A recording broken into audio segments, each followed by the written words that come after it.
Good morning all of you. Previous जो lecture हुआ था हमने डिस्कस किए थे उसमें अकाउंटिंग प्रोसेस क्या होती है। सो अकाउंटिंग प्रोसेस में हमने देखी थी सबसे पहले होता है एंटिटी। एंटिटी का क्या होता है फिर ट्रांजैक्शन। ट्रांजैक्शन के बाद फिर क्या चीज होती है हमारी एंट्री। ये हम उसको रिकॉर्डिंग कहते हैं। ये रिकॉर्डिंग हम सीखेंगे कुछ वक्त बाद। ये हो सकता है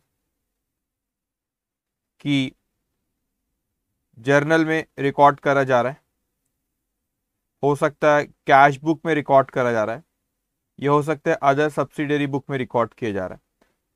अभी कैसे करते क्या होता है बात की बात है, ठीक है।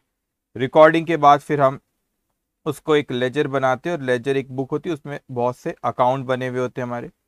वो जो हम जर्नल से जो अकाउंट में लिखते या रिकॉर्डिंग वाली स्टेज से हम जो अब अकाउंट में लिखते उसे हम कहते हैं पोस्टिंग होती है। पोस्टिंग के बाद वो अकाउंट की हम लोग करते हैं टोटलिंग और बैलेंसिंग। टोटलिंग और बैलेंसिंग करते, टोटलिंग और बैलेंसिंग करे बाद फिर हम उसको क्या बनाते बेटा ट्रायल बैलेंस बनाते उसका।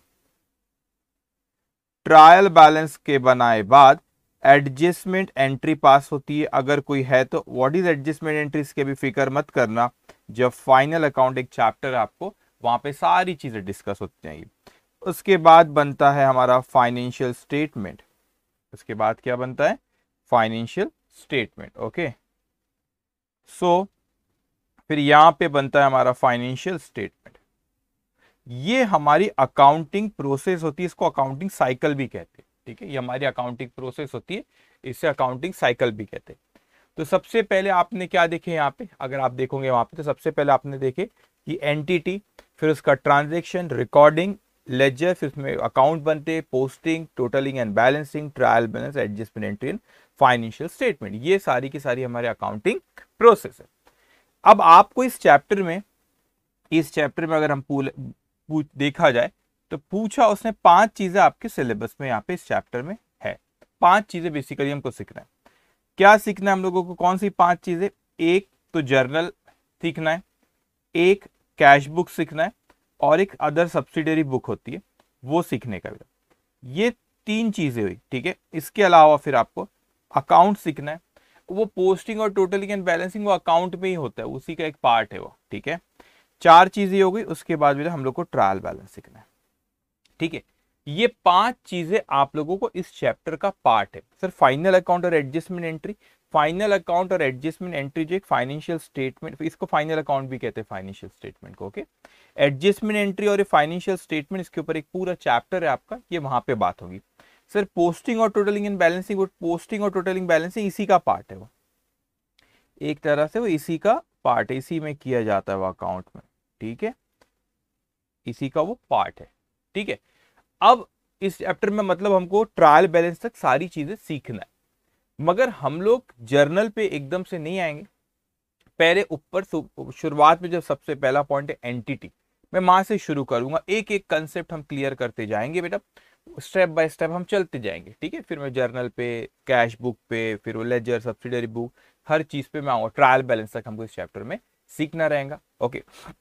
अब एक कंसेप्ट है, मतलब अभी मैं आपको देखो जिस तरीके से मैंने हाईलाइट किया, एक एक पॉइंट हम लोगों को कवर करना रहेगा। तो आज हम लोग क्या डिस्कस करें बेटा यहाँ पे, अभी हम डिस्कस कर रहे पहला पॉइंट दैट इज सॉरी पहला पॉइंट दैट इज एंटिटी। इस पे हो अभी मैं, तभी आपको फर्स्ट पॉइंट जो एंटिटी उसके बारे में सिखा और आज उसी पे डिस्कशन रहेगा बस, ठीक है। फिर उसके बाद में ट्रांजैक्शन, जर्नल एक एक करके मारते हैं, बहुत से क्वेश्चंस भी आगे करना रहेगा आपको, ठीक है।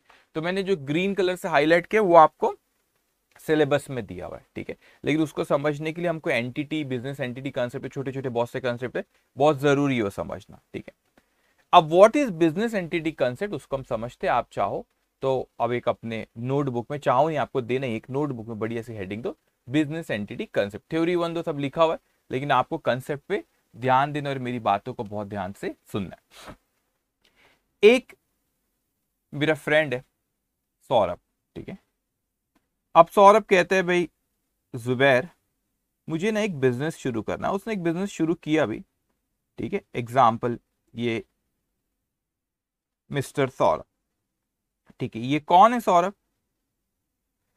इसने एक बिजनेस ओपन किया, यहां पे एक बिजनेस ओपन किया। ठीक है, ये बिजनेस ओपन किया बेटा उसने, ये उसका बिजनेस है, इसका कोई भी नाम दे सकते हो, ये इसका बिजनेस है। अब ये बिजनेस का ओनर तो सौरभ ही है। ओनर कौन है बेटा इसका? इस बिजनेस का ओनर तो सौरभ ही है। अब लेकिन लोगों को ये लगता है सर जब बिजनेस का ओनर सौरभ ही है तो चिंता की क्या बात है सर, वो दोनों एक ही है। नहीं बेटा, अकाउंटिंग के पॉइंट ऑफ व्यू से दोनों एक नहीं है, उसको हम अलग अलग कहते हैं, अलग अलग सेपरेट मानते हैं। ऐसा क्यों? अब उसका लॉजिक समझना। सपोज सौरभ कहता है यार मेरे कुछ पर्सनल खर्चे हैं, जो कि ओनर है उस बिजनेस का, मेरे कुछ पर्सनल खर्चे और कुछ पर्सनल इनकम होंगी, घर के कुछ खर्चे और ये बिजनेस के कुछ खर्चे और बिजनेस की कुछ इनकम है, इनको मिला नहीं सकते। मैंने कहा सौरभ कहता है क्यों यार, मैं ही तो ओनर हूं उस बिजनेस का, हम क्यों नहीं मिला सकते, मैं ही तो मालिक हूं उसका। मैंने कहा नहीं मिला सकते, उसका लॉजिक हम समझते क्यों ओनर को और बिजनेस को अलग मानते। ठीक है, अब समझते। कहते हैं कि भाई बिजनेस की सपोज यहां पे सेल्स हुई 1,00,000 रुपए का, मैं यहां पर एक सेकेंड, बिजनेस का सेल्स हुआ 1,00,000 रुपए का, 1,00,000 रुपए का सेल्स हुआ। अब कुछ एक्सपेंसेस होंगे, एक्सपेंस बहुत से होते हैं बेटा, मैं कुछ एक्सपेंस लिख रहा हूं, जैसे कि शायद वो रेंट में ली हुई होंगी, रेंटल में ली, रेंट देते हैं 20,000 रुपए, कुछ परचेज करके लाए होंगे, ये सब खर्चे बेटा, परचेज करके लाए सपोज इनने 30,000 रुपए का। ठीक है, उसके बाद इनने कुछ और खर्चे करे, सैलरी, इलेक्ट्रिसिटी बिल, ऐसे बहुत से खर्चे होते बेटा, सपोज ये खर्चे की। तो मैंने कहा भाई सेल्स हुआ था आपका 1,00,000 रुपए का, खर्चा किए 20 और 30, 50 और 10, 60,000 के एक्सपेंस हुए। तो 1,00,000 में से 60,000 अगर मैं हटा दूं जो खर्चे, तो बचता है मेरा 40,000 रुपए। ये कहलाता है बेटा प्रॉफिट। क्या कहलाता है? ये प्रॉफिट कहलाता है। ठीक है, अब ये हमारा हो गया प्रॉफिट, तो प्रॉफिट हो गया हमारा 40,000 रुपीज का प्रॉफिट हो गया, सॉरी 40,000 रुपीज का हमारा प्रॉफिट हो गया। ठीक है, मगर सौरभ कहता है ये तो बिजनेस के खर्चे लिखे, बिजनेस की, मेरे भी कुछ पर्सनल है। मतलब क्या पर्सनल खर्चे है? तो ये ओनर के कुछ पर्सनल एक्सपेंस है। मैंने कहा जैसे कि पर्सनल एक्सपेंसेस कुछ बताओ, तो वो कहता है एग्जाम्पल के तौर पे हर महीने मुझे घर पे ग्रोसरी लाना पड़ता है 5,000 रुपीज की, इसी मैंने अपने बेटे का एडुकेशन फीस पे किया, उसने कॉलेज की सपोज 10,000 रुपीज। ठीक है, दो एक्सपेंस लिखा, ये उसके पर्सनल एक्सपेंस है सपोज। मैंने बोला ठीक है भाई, तो मैंने कहा भाई इसको बिजनेस में नहीं लिख सकते। वो बोलता है क्यों नहीं लिख सकते, मैं ही तो मालिक हूं उस बिजनेस का। मैंने बोला जो प्रॉफिट अकाउंटिंग करने का जो हमारा पर्पस होता है कि हम सही तरीके के उस बिजनेस का परफॉर्मेंस इवैल्यूएट कर पाए कि बिजनेस परफॉर्म कैसे कर रहा है, उसका प्रॉफिट कितना आ रहा है, लॉस कितना आ रहा है, उसकी पोजीशन कैसी, परफॉर्मेंस कैसा है उसका, वो हम नहीं कर पा रहे। बोले क्यों नहीं कर पा रहे? वो सही नहीं निकलेगा। बोले कैसे निकलेगा? मैं आपको निकाल के बताता हूं। मैंने कहा चलो इसी को अगर मैं निकाल के दोबारा कैलकुलेट करता हूं। मैंने कहा सेल्स हुआ 1,00,000 रुपए का, वही खर्चे पहले के, दिख रहा है आप लोग को? यस बेटा, रेंट है आपका 20,000 रुपीज का, परचेज था आपका 30,000 रुपए का, वही जो आपने बाजू में देख रहे, सैलरी, सैलरी हमारी 10,000 रुपए की। बोलेंगे सर वही तो हुआ 40,000 रुपए प्रॉफिट है। नहीं, अब वो कहता है जरा बताओ तो कि नहीं सही क्यों नहीं है कि पर्सनल एक्सपेंस बिजनेस में जो आपके जो आप पर्सनल एक्सपेंसेस बिजनेस के एक्सपेंस का पार्ट नहीं है। मैंने अगर लिख दिया यहां पे ग्रोसरी 5,000 रुपए, फीस सन्स फीस जो उसके बच्चे की फीस है बेटा, कॉलेज फीस होंगी या ट्यूशन फीस होंगी। ठीक है, अब ये फीस यहां पे आई, ये मैंने लिखा 10,000 रुपए। अब मुझे बताओ सर कि ये प्रॉफिट कितना हो रहा है? प्रॉफिट तो कम हो जाएगा ना भैया। अब उसमें से 40 के बदले ही आएगा 25,000 रुपए का प्रॉफिट, या आया 25 का प्रॉफिट। अरे गलत हो गया सर, यहां पे जो पहले प्रॉफिट आ रहा था हमारा 40,000 रुपए, अब प्रॉफिट आ रहा है 25,000 रुपए। तो क्या ये जो 25,000 रुपए प्रॉफिट आया है बेटा, क्या वो प्रॉफिट करेक्ट है कि नहीं? वो इनकरेक्ट प्रॉफिट है, ये इनकरेक्ट प्रॉफिट है। हमारा बिजनेस का प्रॉफिट हमें निकालना है बेटा, वो बिजनेस के प्रॉफिट में वो कम हो गया प्रॉफिट, ये करेक्ट प्रॉफिट है। तो मुझे ये पता लगाना है कि सर बिजनेस का खर्चा कितना है, सॉरी बिजनेस का खर्चा है, फिर उसके बिजनेस का प्रॉफिट कितना है। मगर आपने क्या करे, पर्सनल एक्सपेंसेस भी वहां पे डाल दिए, ये पर्सनल एक्सपेंस भी बिजनेस का एक्सपेंस माने तो प्रॉफिट सही नहीं बता रहा। अब कुछ लोग कहते हैं कि सर दिक्कत क्या है, मत बताने दो। वो तो कहते हैं सर जो प्रॉफिट है, एक और चीज, जो ओनर है वो बिजनेस में पैसा लगाता है बेटा, वो इन्वेस्ट करता है मनी, इन्वेस्ट करता है मनी बिजनेस में। जैसे कि मैं कहता हूं उसने कुछ इन्वेस्ट किया बिजनेस में पैसा, और पैसों से व्यापार करते फिर कुछ प्रॉफिट होता है। और ये जो प्रॉफिट होता है ना बेटा, ये प्रॉफिट भी फिर ओनर को ही दिया जाता है, प्रॉफिट भी किसे दिया जाता है, ओनर को। अब इस चीज को अच्छे से समझना बेटा, ये दोनों को हम सेपरेट क्यों मान रहे कि सर जो प्रॉफिट आप बोलेंगे सर दोनों में बात एक ही है सर, एक में आप 40,000 रुपए का प्रॉफिट ओनर को देना, बिजनेस अलग है ओनर अलग है। तो सपोज मैं कहता हूं मैं बिजनेस हूं, बिजनेस ओनर को देगा, आप ओनर हो मैं बिजनेस हूं, मैं आपको प्रॉफिट दूंगा। पहले कितना प्रॉफिट दे रहा था 40, अब कितना बता रहा हूं 25, तो गलत प्रॉफिट बता रहा हूं बेटा। सही प्रॉफिट बिजनेस का 40 ही हमारा अकाउंटिंग करने का पर्पस है कि हम करेक्ट प्रॉफिट निकाले। तो करेक्ट प्रॉफिट 40 है, आपने पर्सनल एक्सपेंस भी उसमें डाल दिए तो वो बिल्कुल इनकरेक्ट है। क्योंकि अगर मैंने पर्सनल एक्सपेंस भी बिजनेस के एक्सपेंस का पार्ट माना तो हमने बिजनेस के प्रॉफिट को सही कैलकुलेट नहीं करे, तो फिर कैसे हम अपने परफॉर्मेंस बिजनेस का एनालाइज कर पाएंगे, वो तो गलत हो जाएगा ना, गलत जानकारी वो हमको दे रहा है बेटा। ओके, तो इसीलिए बिजनेस पर्सनल एक्सपेंस बिजनेस के एक्सपेंस में नहीं डालते। अब वो बात अलग है, अगर बिजनेस में से वो कोई पैसा लेता है, विड्रॉ करता है, उसको ड्रॉइंग्स कहते हो, आगे चल के मैं बताऊंगा आपको एक एक चीज। लेकिन अभी समझना, जो बिजनेस में पैसा इन्वेस्ट करते उसे हम बुलाते हैं कैपिटल के नाम से, और कैपिटल जो ओनर बिजनेस में लगाता है वो कैपिटल कहते हैं, और प्रॉफिट भी बिजनेस फिर ओनर को वापस करता है। अब जरा एक चीज समझना, और बहुत अच्छे से समझना बेटा, जो चीज मैं आपसे कहने जा रहा हूं, ये एक बिजनेस है, ये क्या है, एक हमारा, ये एक हमारा बिजनेस है बेटा। अब बिजनेस के पॉइंट ऑफ व्यू से देखो, जब भी हम अकाउंटिंग करते हैं हमको एंटिटी के पॉइंट ऑफ व्यू से देखना है। यहां पे दो एंटिटी, आप ये तय करो कि पहले किसकी बुक में अकाउंटिंग करोगे। अगर ओनर की बुक में अकाउंटिंग कर रहे तो वो एंटिटी, बिजनेस की बुक में अकाउंटिंग कर रहे तो वो एंटिटी, लेकिन वो दोनों अलग अलग है, क्योंकि हमें बिजनेस का परफॉर्मेंस देखना है। ओनर के पर्सनल एक्सपेंस पर्सनल इनकम अगर उसमें मिला दोगे तो सही बिजनेस का प्रॉफिट नहीं आएगा। अब ध्यान से सुनिए, बिजनेस की नजरिए से सोचो आप कि बिजनेस में कैपिटल पैसा लगाया गया। अब सपोज मैं बिजनेस हूं, आप ओनर हो, मान लो मैं बिजनेस हूं, ठीक है, ठीक है, आप मान लो कि मैं बिजनेस हूं बेटा। तो बिजनेस में ओनर ने पैसा लगाया। अब क्या होता है कि बिजनेस में जब ओनर ने पैसा लगाया तो मैं बिजनेस हूं, वो जो बिजनेस दिख रहा है ना आपको वहां पे हाईलाइट करा हुआ, ये है बिजनेस, मैं बिजनेस हूं। तो बिजनेस की नजरिए से सोचो कि आपने बिजनेस में पैसा लगाया, आप ओनर हो तो आपने बिजनेस में पैसा लगाए बेटा, तो क्या होगा, आप अलग हो मैं अलग हूं, मैं बिजनेस हूं, ठीक है। अब मेरे को वो पैसा आपको वापस करना है, क्या हम अलग अलग है, तो आपने जो बिजनेस में पैसा लगा उसको कैपिटल बोलते हैं, मुझे वो पैसा आपको वापस करना रहेगा, क्योंकि मैं अलग हूं आप अलग हो, तो आपने बिजनेस में इन्वेस्ट करे तो मुझे वो पैसा आपको वापस करना रहेगा। तो बिजनेस के लिए जो ओनर पैसा लगाता है उसे कैपिटल कहते, लेकिन बिजनेस के लिए वो लायबिलिटी होती है। क्यों लायबिलिटी होती है, क्योंकि बिजनेस को वो ओनर को पैसा वापस करना। जो प्रॉफिट हुआ ना, बिजनेस परफॉर्म तो अच्छा कर रहा है, लेकिन यही प्रॉफिट बिजनेस को ओनर को देना है वापस, ओनर को देना रहेगा profit.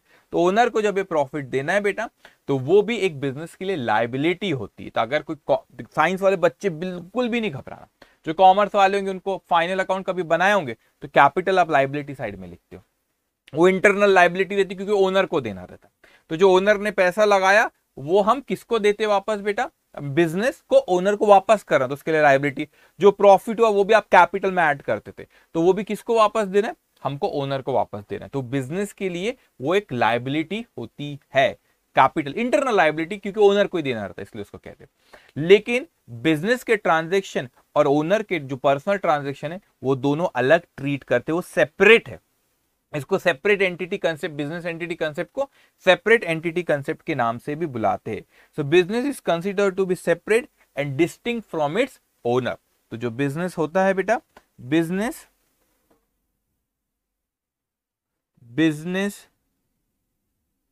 is considered to be separate and distinct from its owner। Okay, from its owner, उसके ओनर से उसको सेपरेट मान, ठीक है। तो वो दोनों डिस्टिंक्ट है, अलग अलग, अकाउंटिंग के लिए हम दोनों को अलग अलग मानते हैं। इसका मतलब ये बड़ा इंपॉर्टेंट हो गया कि कोई पर्सनल एक्सपेंडिचर जो ओनर के है वो बिजनेस केस में आना नहीं चाहिए। जो पर्सनल एक्सपेंडिचर है बेटा वो बिजनेस केस में आना नहीं चाहिए। क्यों? क्योंकि बिजनेस के एक्सपेंस में, पर्सनल एक्सपेंस बिजनेस के एक्सपेंस में, और वो एक ड्राइंग से एक अलग चीज होती है, इसके बारे में बाद में मैं बात करूंगा। लेकिन पर्सनल एक्सपेंस बिजनेस के एक्सपेंस में नहीं आना चाहिए, तो फिर इनकरेक्ट प्रॉफिट आएगा। पर्सनल इनकम भी बिजनेस की इनकम में नहीं आना चाहिए। मैं एग्जांपल देता हूं, ये सौरभ को एक लॉटरी लगी, उस लॉटरी का नाम था धनलक्ष्मी लॉटरी, एग्जांपल 1 लाख रुपए की लॉटरी लगे, धनलक्ष्मी लॉटरी। अब वो 1 लाख रुपए में बिजनेस की इनकम मान लू तो बिजनेस का प्रॉफिट तो बढ़ के आएगा, लेकिन वो 1 लाख रुपए हमने बिजनेस से नहीं कमाए तो वो तो गलत बात होगी। हमारा पर्पज है कि हम सही करेक्ट अमाउंट बिजनेस का निकाल सके कि कितना प्रॉफिट हुआ कि कितना लॉस हुआ, तो दोनों को हम अलग मानते हैं। तो आगे जो हम क्वेश्चन अब मेन अब हमारे क्वेश्चन शुरू हो रहे बेटा। इनफैक्ट देखो आप, मैं तो ये वाले इस पे आया नहीं अभी, जर्नल आप लोग को यहां पे दिया इंस्टीट्यूट, हमको पहले ये समझना पड़ेगा, फिर यहां पे आएंगे, फिर जर्नल पे आएंगे, फिर देखो आपका बेस कैसे स्ट्रांग बनता है बेटा।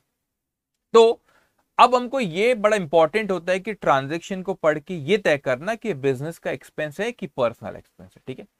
अब आपको जो नोट्स दिए गए बेटा उसमें अकाउंटिंग प्रोसेस जो है आपका चैप्टर नंबर 2 है बेटा, उसमें आप जाइए, पहले थ्योरी दी हुई होंगी पूरी, उसमें आप जाइए। अभी मेरे पास यहाँ पे सिस्टम पे उसके पीडीएफ नहीं, तो मैं आपको ओपन करके बताता था अभी। आप उसमें जाइए बेटा, और क्या करेंगे आप वहां पर जाके आप देखेंगे उसमें, अगर थोड़ा सा आप चैप्टर नंबर 2 की स्क्रोल, आपका सॉफ्ट कॉपी में, तो आप स्क्रोल करके नीचे जाइए और वहां पर आप देखोगे कि वहां पे प्रैक्टिकल क्वेश्चन दिए, क्वेश्चन नंबर 1 आपका वहां पे ये नजर आएगा आप लोगों को। क्वेश्चन नंबर 1 बेटा आपका ये नजर आएगा, देखो, mister Saurabh carries on business as a stationery dealer. ये क्वेश्चन नंबर 1 वहां पे प्रिंटेड, आंसर नहीं दिया है, वो भी मैं सॉल्व करूंगा, ठीक है। तो क्वेश्चन हमको वहां पे दिया हुआ है बेटा, अभी हम लोग इसको अभी यहाँ पे सॉल्व करेंगे, ओके। आप ये क्वेश्चन यहाँ पर भी, मगर आपको लिखने की जरूरत नहीं, कभी क्वेश्चन नहीं लिखना, सारे क्वेश्चन आपके नोट्स में प्रिंटेड रहते, ठीक है बेटा। मतलब आपको आपके नोट्स में क्वेश्चन नंबर 1 को अपने सामने रखना है और मैं बोलूंगा उसको सुनते जाना। अब वो कहते हैं कि mister Saurabh carries on business as a stationery dealer under the name of Creative Store. किस नाम से आया बेटा? क्रिएटिव स्टोर्स के नाम से उसका बिजनेस है। तो किसका बिजनेस है थोड़ा समझ लेना। बिजनेस है सौरभ का, उस बिजनेस का नाम है बेटा, स्टेशनरी का बिजनेस है, और क्रिएटिव स्टोर्स उस बिजनेस का नाम है। State which of the following are transaction to be recorded in his business book. अब उसने पूछा कि कौन से ट्रांजेक्शन हमको रिकॉर्ड कर रहा है बिजनेस की बुक्स में, लेकिन हमारा इंटेंशन यहाँ पे कुछ और है बेटा। बिजनेस की बुक्स में क्या है वो देखो, इसका आंसर तो यस नो आप लिख सकते थे नीचे, लेकिन इसके साथ साथ में मैं आपको ये भी बताऊंगा कि कौन से बिजनेस की बुक्स में रिकॉर्ड होंगे और कौन से उसकी पर्सनल बुक्स में रिकॉर्ड होंगे, ठीक है। तो यहाँ पे दो पार्टी, कौन सी दो पार्टी बेटा? एक तो है यहाँ पे सौरभ और एक उसका बिजनेस। तो अपने को यहां से ए से लेके एम तक ट्रांजेक्शन दी है बेटा, वो ट्रांजेक्शन पढ़ना और ये तय करना है कि ये सौरभ की बुक्स में आएगा कि बिजनेस की बुक्स में आएगा। बिजनेस का नाम यहाँ पे क्रिएटिव स्टोर दिया उसने, क्या नाम दिया उसने? सॉरी, बिजनेस का नाम उसने यहाँ पे क्रिएटिव स्टोर दिया है। तो सौरभ की बुक्स में आएगा कि बिजनेस की बुक्स में आएगा, ये तय करना रहेगा बेटा हम लोग को, ठीक है। अब एक एक पढ़ेंगे, उसमें देखेंगे अपन, मैं आपको डिस्कस करूंगा आपसे कि किस में आएगा, ठीक है। इवन तो आपको पूछा सिर्फ ये कि कौन से ट्रांजेक्शन बिजनेस की बुक्स में आएंगे, लेकिन हम और कुछ भी ज्यादा सीखना चाहेंगे बिजनेस की बुक्स में, और ये भी देखते क्या उसकी पर्सनल बुक्स में आएगा कि बिजनेस की, या दोनों में। सर दोनों में कैसे आएगा वो मैं आपको बताता हूँ थोड़ी देर में। कभी कभी दोनों में आता है, जब दोनों कोई ट्रांजेक्शन में इन्वॉल्व है, बात करेंगे। अब इसको सॉल्व कैसे करेंगे वन बाय वन। इवन तो पूछा सिर्फ बिजनेस की बुक्स में, लेकिन हम और एक कॉलम बना देंगे पर्सनल में भी, क्योंकि अब ओनर की पर्सनल बुक्स में भी कोई ट्रांजेक्शन आएगा कैसे, वो भी अपन देखेंगे। अब देखो बेटा, एक एक करके मैं ए से लेके एम तक जो पॉइंट दिया वो एक एक करके रीड करूंगा, लेकिन स्क्रीन पे सोल्यूशन जो अभी भी डिस्कस कर रहे हैं, मेरी बात समझ लेना अच्छे से कैसे आपको करना है। आपको 4 कॉलम ही बनाना है, ध्यान से मेरी बात सुनना बेटा। आपको सोल्यूशन में 4 कॉलम बनाना है। एक है सीरियल नंबर, दूसरा आपको दिख रहा है ट्रांजेक्शन, और मैंने दूसरे कलर से हाईलाइट कर रखा उसको। तो वो ट्रांजेक्शन को आपने नहीं लिखना। आप बोलेंगे क्यों नहीं लिखना? वो मैंने मेरे रेफरेंस के लिए लिखा हूं कि क्वेश्चन में क्या दिया हुआ है। तो यहाँ पे ए पॉइंट देखो क्या दिया हुआ है, यहाँ पे ए पॉइंट दिया हुआ है बेटा, उसने कैश सेल दिया हुआ है ए पॉइंट में। तो यहाँ पर ए पॉइंट में देखो क्या है बेटा, कैश सेल्स आया। ठीक है, तो वो वही चीज है जो क्वेश्चन में, वही मैंने यहाँ पे लिखा मेरे रेफरेंस के लिए कि मैं पढ़ के वहीं पे आपको एक्सप्लेन कर दूंगा। तो आपको ट्रांजेक्शन वाला कॉलम लिखने की जरूरत नहीं है, वो ऑलरेडी आपके नोट्स में प्रिंटेड है। तो आप सिर्फ 4 कॉलम रखोगे। सीरियल नंबर एक आपका कॉलम रहेगा बेटा, दूसरा कॉलम आपका रहेगा डिस्कशन, डिस्कशन वाला कॉलम जो रहेगा उसको थोड़ा सा ब्रॉड रखना, वहां पे करूंगा। फिर तीसरा कॉलम रहेगा आपका क्रिएटिव स्टोर, वो बिजनेस का नाम है बेटा। और चौथा कॉलम रहेगा सौरभ, जो कि उस बिजनेस का ओनर है। तो हमको एक एक ट्रांजेक्शन पढ़ना है और ये तय करना है कि वो क्रिएटिव स्टोर्स में लिखा जाएगा कि कैसे अकाउंटिंग एंट्री कैसे होती है, रिकॉर्डिंग जर्नल कैसे बनता, बात का डिस्कशन है। अभी एंटिटी, बिजनेस एंटिटी कंसेप्ट पे अपन अपने को ये देखना है कि क्रिएटिव स्टोर्स में आएगा, बिजनेस में आएगा, कि ओनर की बुक्स में आएगा, किसकी बुक्स में आएगा। कभी कभी हो सकता है दोनों में आए। ठीक है, तो आपको ऐसे 4 कॉलम बनाना है।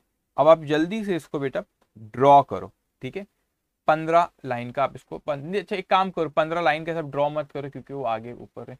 15-20 लाइन तो कम से कम लगेगा बेटा।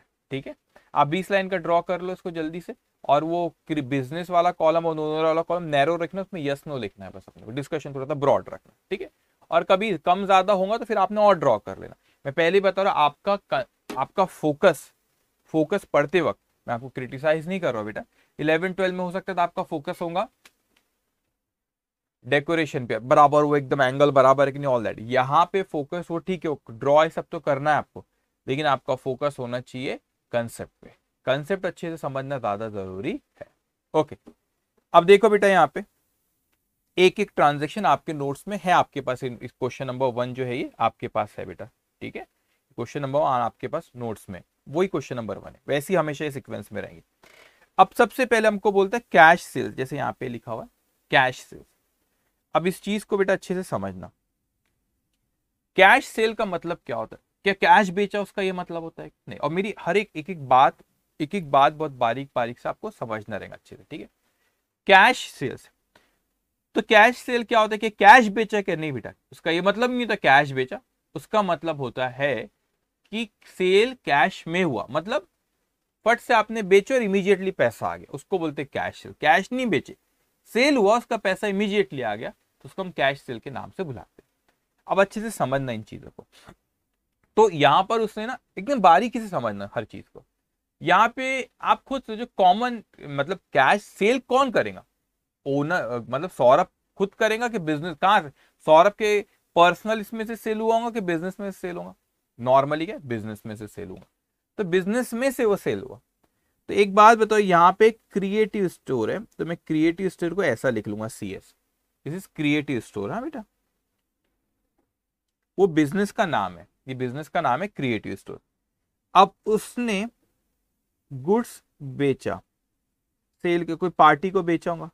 अब यहां पर ये नहीं बताया कि क्या सेल किया, है ना, उसने ये नहीं बताया कि क्या सेल किया। कोई कस्टमर होगा, वो उसका नाम नहीं दिया, पार्टी होगी कोई। ठीक है, तो 2 पार्टी को, एक क्रिएटिव स्टोर एक पार्टी, और एक को दूसरी पार्टी को बाहर, हमेशा 2 पार्टी रहेंगी बेटा मिनिमम। तो पार्टी बाहर वाली कोई एक पार्टी कस्टमर होगा वो, तो हमेशा एक पार्टी उसमें से एंटिटी रहती, तो एंटिटी क्रिएटिव स्टोर आ गया यहाँ पे। अब इसने ये नहीं बोला कि क्या सेल किया, फर्नीचर बेचा नहीं, कि गुड्स। देखो इसका बिजनेस, नेचर ऑफ बिजनेस क्या है बेटा, स्टेशनरी की दुकान है, तो सेल्स नॉर्मल अजम्पशन हम हमेशा लेते, हमेशा कोई चीज स्पेसिफिक नहीं बोलते, नॉर्मली बिजनेस की दुनिया में क्या होता है कमर्शियल वर्ल्ड में वो सोचना है। तो ऑब्वियसली सेल उसने अपना गुड्स ही किया होगा, स्टेशनरी का कोई आइटम बेचा होगा। ठीक है, तो उसने यहाँ पे गुड्स को सेल किया। ठीक है, अब उसके बदले में बेटा यहाँ पे कैश सेल, इमीडिएटली पैसा आ गया। वो पार्टी ने इसको इमीडिएटली क्या दे दी बेटा, कैश। अब ये देखो जो दो पार्टी यहां पे दिख रही है बेटा आपको, एक दिख रही है हम लोग को क्रिएटिव स्टोर और एक कोई बाहर वाली पार्टी, बाहर वाली कोई पार्टी। तो बताओ ये ट्रांजैक्शन ओनर की बुक्स में रिकॉर्ड होगा कि बिजनेस, बिजनेस की, क्योंकि क्रिएटिव स्टोर बिजनेस का नाम है बेटा, ख्याल रखना ये बिजनेस है बेटा। तो क्रिएटिव स्टोर ये ट्रांजैक्शन में इन्वॉल्व है। सौरभ इन्वॉल्व है क्या, सौरभ ओनर का है क्या, नहीं, बिजनेस से सेल हुआ, तो इसीलिए बेटा ये बिजनेस की बुक्स में आएगा और ओनर की पर्सनल बुक्स में नहीं आएगा। ऐसा आपको लिखना है जैसा मैं यहाँ पे लिख रहा हूँ, वो हाईलाइट मैंने किया, आप हाईलाइट नहीं किए, वो करने की जरूरत नहीं, समझाने की बस आपको, ठीक है बेटा। अब दूसरा देखो क्या है, क्वेश्चन में आपके दिया हुआ है sale to SP store on credit. अब देखो यहाँ पे सेल किसने किया होगा एसपी स्टोर को, ओनर अपने पर्सनल घर से बेचेगा कि बिजनेस से सेल होगा। नॉर्मल अजम्पशन, नॉर्मल क्या होता है, हमको मानना पड़ता है कई चीजें, और हमेशा ख्याल रखना बेटा, नॉर्मल चीजों को माना जाता है, नॉर्मल चीजों को हम लोग बिजनेस में कंसीडर करते। तो नॉर्मल क्या हुआ बेटा यहाँ पे कि सर ऑब्वियसली सेल्स हुआ। अब ये सेल्स कहां से हुआ, घर से हुआ होगा कि बिजनेस से। कोई बोल सकता नहीं नहीं घर से बेचा होगा, सौरभ ने पर्सनल कुछ बेचा होगा।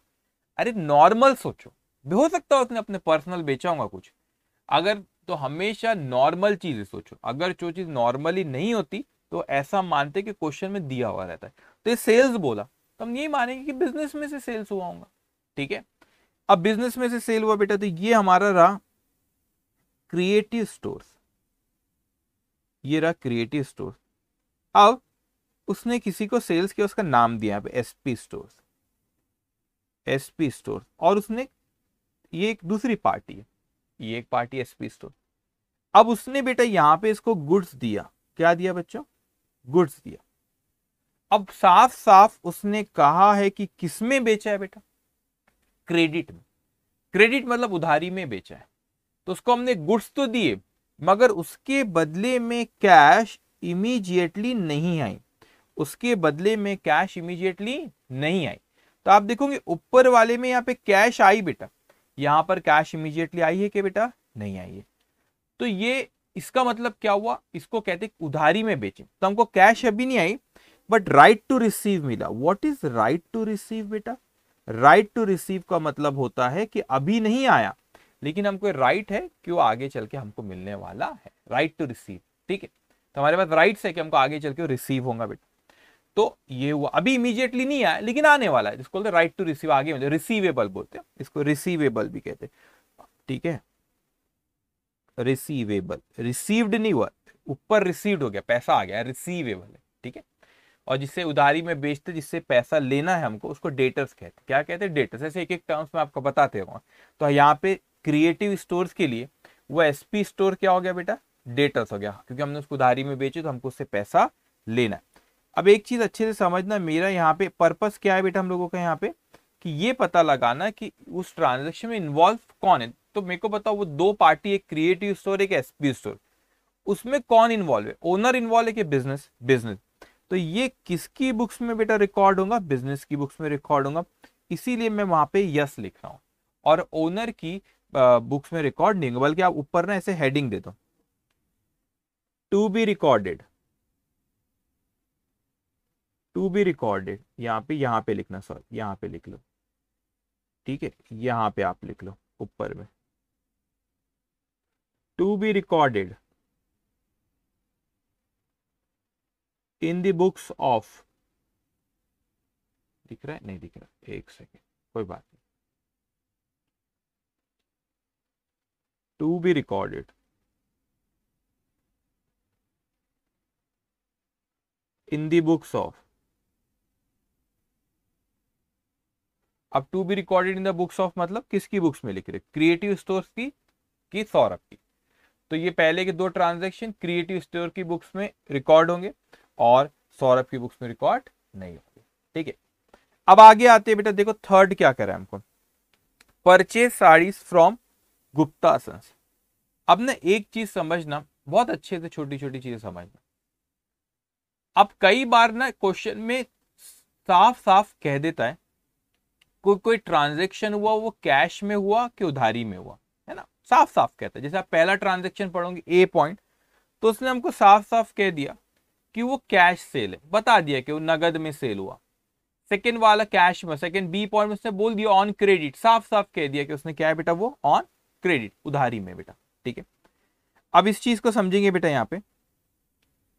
अब कभी कभी क्वेश्चन में वो डायरेक्टली हमको देता नहीं है, डायरेक्टली देता नहीं तो हमको मानना पड़ता। अब देखो, पहले मैंने आपको कोई चीज बता रहा हूं, इस चीज को अच्छे से समझना बेटा। ठीक है, मैं आपसे कहता हूं कि हमें कैसे तय करूं कोई ट्रांजेक्शन कैश में हुआ कि क्रेडिट में हुआ, कैश में हुआ कि उधारी में। क्रेडिट मतलब बेटा उधारी, कैश में हुआ कि मतलब नगद पैसे आ गए कि उधारी। ठीक है, ओहो नहीं दिख रहा आपको ऊपर S1 में,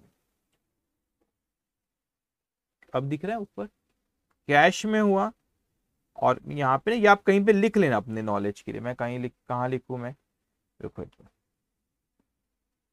ठीक है, इसको आप कहीं पे लिख लेना। ठीक है, मैं ऊपर ही लिखता हूँ, कोई बात नहीं। अच्छा जूम कर देता हूँ, बेस्ट रहेगा। ठीक है, अब देखो वो, यस, वो कैश में हुआ है बेटा कि क्रेडिट में हुआ ट्रांजैक्शन। दो पॉसिबिलिटी, एक पॉसिबिलिटी ये है कि भाई हमको तो वो क्वेश्चन में साफ साफ बता दे कि कैश में हुआ है कि क्रेडिट में हुआ, कैश में हुआ है कि क्रेडिट में हुआ, वो हमको साफ साफ वो बता दे। ठीक है, वो साफ साफ ये बता दे कि कैश में कि क्रेडिट में, क्वेश्चन में साफ साफ बोल दिया। तो यहां पे मैं लिखता हूं स्पेसिफाइड, या आप कहीं ना पेज में कहीं पे भी अपने बुक में ऊपर कहीं लिख लेना, स्पेसिफाइड इन क्वेश्चन। क्वेश्चन में बताया हुआ है कि वो कैश में है कि क्रेडिट में। स्पेसिफाइड गिवन है क्वेश्चन में कि वो ट्रांजैक्शन कैश है कि क्रेडिट है।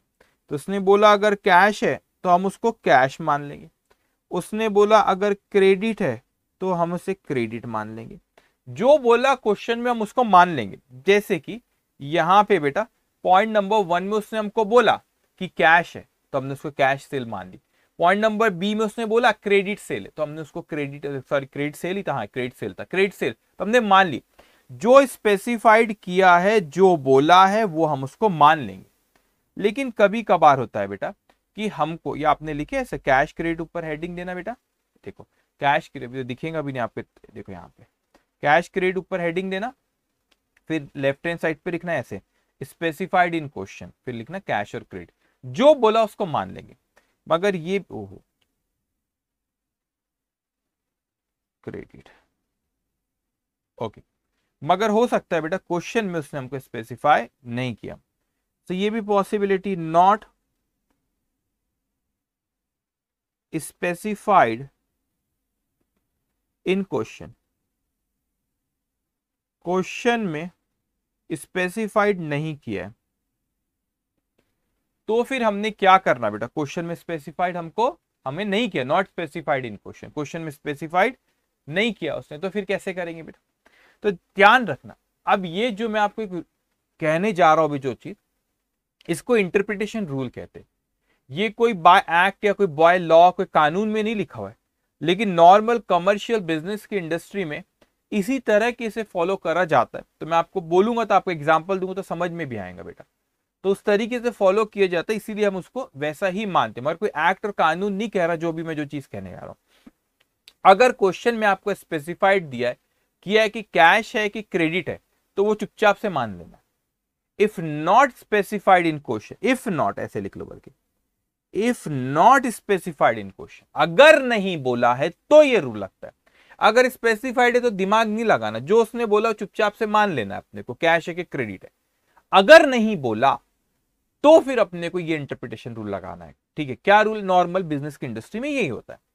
अगर आपको क्वेश्चन में नाम नहीं दिया किसका, कोई पार्टी का जिससे ट्रांजैक्शन हो रहा है, नेम नॉट गिवन, नाम नहीं दिया है, और हो सकता है पार्टी का नाम दिया, नेम गिवन। अभी मैं क्या कह रहा हूं आप समझना बेटा, नेम गिवन मतलब किसके साथ ट्रांजैक्शन हो उसका नाम नहीं दिया, तो उसको हम मानेंगे कि वो कैश ट्रांजैक्शन है।